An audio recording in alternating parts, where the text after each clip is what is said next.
मध्य प्रदेश के मुख्यमंत्री मोहन यादव ने आरसीवीपी नरोन्हा प्रशासन अकादमी भोपाल में लैपटॉप राशि वितरण कार्यक्रम में प्रतिभाग कर प्रदेश के 79,000 से अधिक प्रतिभाशाली विद्यार्थियों के खाते में लैपटॉप हेतु 224 करोड़ की राशि का अंतरण किया। वहीं सभी होनहार विद्यार्थियों को उज्जवल भविष्य के लिए शुभकामना दी। इस दौरान मुख्यमंत्री ने कहा कि विकसित भारत विकसित मध्य प्रदेश की नींव का पत्थर सभी प्रतिभावान बच्चे हैं। लैपटॉप की राशि मिलने के पश्चात निश्चित ही सभी को डिजिटल शिक्षा से जुड़कर उच्च शिक्षा में मदद मिलेगी और शिक्षा के क्षेत्र में नए कीर्तिमान रचेंगे। इसके साथ ही मुख्यमंत्री ने कहा कि मध्य प्रदेश सरकार बच्चों की शिक्षा और स्वर्णिम भविष्य की राह को आसान बनाने के लिए प्रतिबद्ध है। आज का ये कार्यक्रम मेरे बोलने का कम है, हमने ये जो महसूस किया उसका आनंद अलग है। जैसे किसी भी मिठाई की दुकान पे हम जाएं और मिठाई की दुकान पर हम अपन कभी कलाकंद खाएं और रबड़ी खाएं और कलाकंद और रबड़ी का कोई शब्दों से बताओ टेस्ट कैसा, कोई बता सकता है? सभी मिठाई एक जैसी मीठी है, लेकिन वो महसूस करने की उसको शब्दों से नहीं बता सकते। वो सारी मिठाई कैसी भी हो, लेकिन उनको कोई शब्द की सीमा में नहीं बांध सकते। ये हमारे लिए रस, रूप, गंध, स्पर्श, ये जो हमारी पंचेंद्रियों के माध्यम से हमारे को जो एहसास होता है, उस एहसास को शब्दों से बयां करना,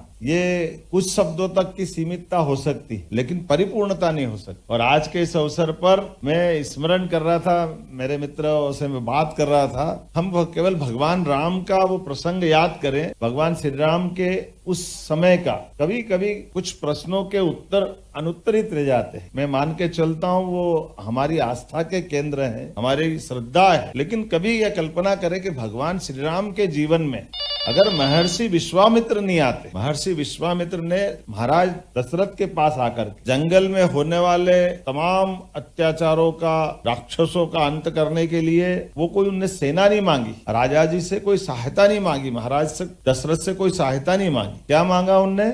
भगवान श्री राम और लक्ष्मण जी को, और श्री राम लक्ष्मण जी को ले जा करके अपने उस कष्ट को बताया जंगल में कि मैं यज्ञ करना चाहता हूँ और ये राक्षसों का आतंक है, कृपा करके इसमें। और हम सब देख रहे हैं कि भगवान श्री राम और लक्ष्मण दोनों ही उनके साथ है, कोई सेना नहीं साथ, लेकिन उस काल परिस्थिति में, उस समय की व्यवस्था में जो अभी बाल मन है, भगवान श्री राम और लक्ष्मण तो थोड़ा सा युवा, तरुण युवा समझ लें, उस दौर में जाते हैं, लेकिन वो कहते हैं ये हड्डियों के ढेर काई के हैं। तो उन्होंने कहा ये मारीच स्वभाव बड़े बड़े राक्षस है, उन्होंने मार मार के ऋषि मुनियों के हड्डियों के ढेर लगा दिए। तो उन्होंने कहा अच्छा, अब ये उनका अपना जो स्वाभाविक रूप से मूल लाभ है, तरुण अवस्था का जो जोश है, उमंग है, होश है, और उसकी जो सामर्थ्य है, उसकी जो शक्ति है, उसको केवल हमको चैतन्य करने की जरूरत। और उसका परिणाम देखा, ना केवल उन आतंकवादियों को, राक्षसों को भगवान श्री राम और लक्ष्मण ने अपने बलबूते पे समाप्त कर दिया,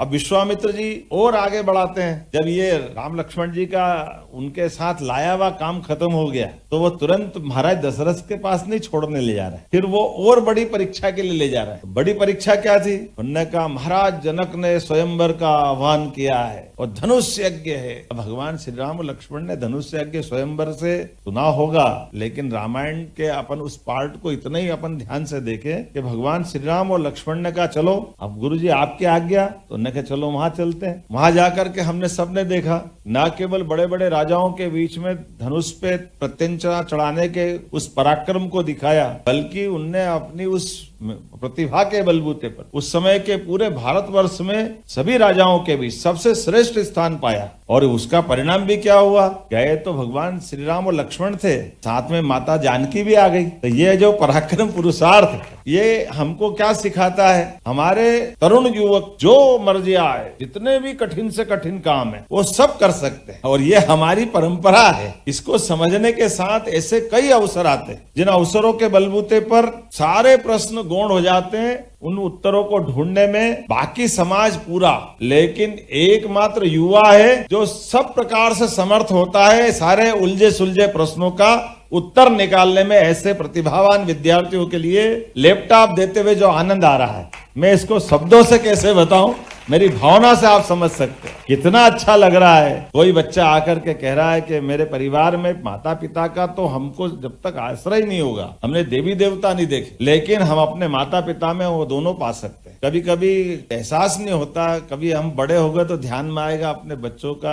आप कभी ये पक्ष सोचना कि माँ खाना बना रही, मिठाई बना रही, कुछ भी बनाया बड़े प्रेम से, और हम छोटे होते हैं तो छोटे होने में माँ से टेस्ट आया तो मजा आया, ले लिया, थोड़ा और आनंद आया और ले लिया, और 1 2 3 भाई बहन बैठे, मालूम पड़ा जितना माँ ने अपने सारे कष्ट से बनाया हम ही खत्म कर गए। हमारा ध्यान ही नहीं जाता कि जो बनाने वाली उसको भी तो कोई एक चम्मच मिल जाए। लेकिन ये जैसे मैंने कहा कि देवी देवता को हमने नहीं देखा है, ये उनका प्रेम है, वो आपको खिला के भी आशीर्वाद देती है, वो खुशी महसूस होती है, उसका एहसास हम सबको होता है। ये हमारी परंपरा, परिवार परंपरा, इसके लिए ये हमारे लिए जीवन भर स्मरण करने की जरूरत भी है। और जैसी वो परंपरा है, ऐसे ही थोड़े से बड़े अर्थ में सरकार आधारित व्यवस्थाओं पर भी पूरे समाज के कमजोर से कमजोर बच्चों का भी उतना ही अधिकार है। मुझे इस बात की प्रसन्नता राष्ट्र सर्व